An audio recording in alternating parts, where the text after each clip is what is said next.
جب انسان کسی سے محبت میں ہار جاتا ہے نا، تو پھر زندگی میں کچھ ایسے دن آتے ہیں کہ زندگی گزارنا بہت مشکل ہو جاتا ہے۔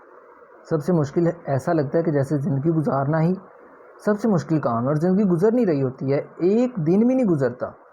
زندگی گزارنا تو پھر دور کی بات، کسی کے کچھ گھنٹے بھی نہیں گزر رہے ہوتے، کیونکہ وہ محبت میں نا برباد ہو چکا ہوتا ہے، وہ اپنی زندگی کسی اور کے نام لکھ چکا ہوتا ہے یا لکھ چکی ہوتی ہے۔ پھر سب سے مشکل کام کیا ہوتا ہے کہ اسے زندگی گزارنا نہیں آتا، زندگی گزارنا نہیں آ رہی ہوتی۔ وہ لوگوں کی باتوں کو اتنی اہمیت دے بیٹھتا ہے کہ وہ انہی لوگوں سے ہرٹ ہونا شروع ہو جاتا ہے۔ پھر کیا ہوتا ہے کہ زندگی ویسے اتنی مشکل ہوتی نہیں ہے جتنی آس پاس کے لوگ بنا دیتے ہیں۔ اس لیے میں کہتا ہوں کہ آس پاس کے لوگوں کو اتنی اہمیت مت دو کہ وہ آپ کے سیڈ اور آپ کی خوشیوں کا سبب بن سکیں۔ اپنے فیصلے خود کرنا سیکھیں۔ اگر کوئی چلا گیا نا تو اسے چھوڑ کر چلا گیا تو اسے جانے دیں، کچھ نہیں ہوتا، زندگی ختم نہیں ہو جاتی۔ آپ خود اندازہ کریں کہ اگر وہ آپ کو ایک شخص مل سکتا ہے اور وہ آپ کو نہیں ملا تو کیا دنیا ختم ہو گئی ہے؟ کبھی بھی نہیں۔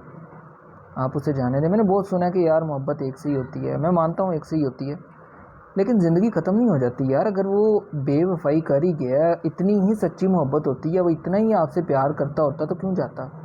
اس بات کو ذرا سوچنے کی کوشش کیا کریں کہ اگر اتنی محبت آپ کی ہوتی، اگر وہ بھی آپ سے محبت کرتا تو آپ کو چھوڑ کر ہی کیوں جاتا؟ اس لیے اکیلے رہنا سیکھ لیں۔ جس دن آپ اکیلے رہنا سیکھ لیں گے نا، اس دن آپ کو دنیا کے غم نہیں لگیں گے۔ آپ جس دن اس دنیا میں رہنا سیکھ لیں گے نا، آپ کو اس دنیا کے لوگوں کا پتہ چل جائے گا۔ دنیا کے لوگوں کی جب پرواہ نہیں کریں گے، صرف آپ کو اپنی پرواہ ہوگی، تب آپ کی زندگی اصل شروع ہوگی، اور تبھی آپ کو مزہ آئے گا زندگی گزارنے کا۔ ورنہ آپ ساری عمر کسی کے لیے ترستے رہ جاؤ گے، اور وہ شخص اس کے لیے ترسو گے جو آپ کو ٹھوکر مار کے چلا گیا، جس نے کبھی واپس آنا ہی نہیں ہے، جو آپ کو بتا چکا ہے کہ وہ آپ سے محبت ہی نہیں کرتا، یا وہ کسی اور کے ساتھ زندگی گزارنا چاہتا ہے۔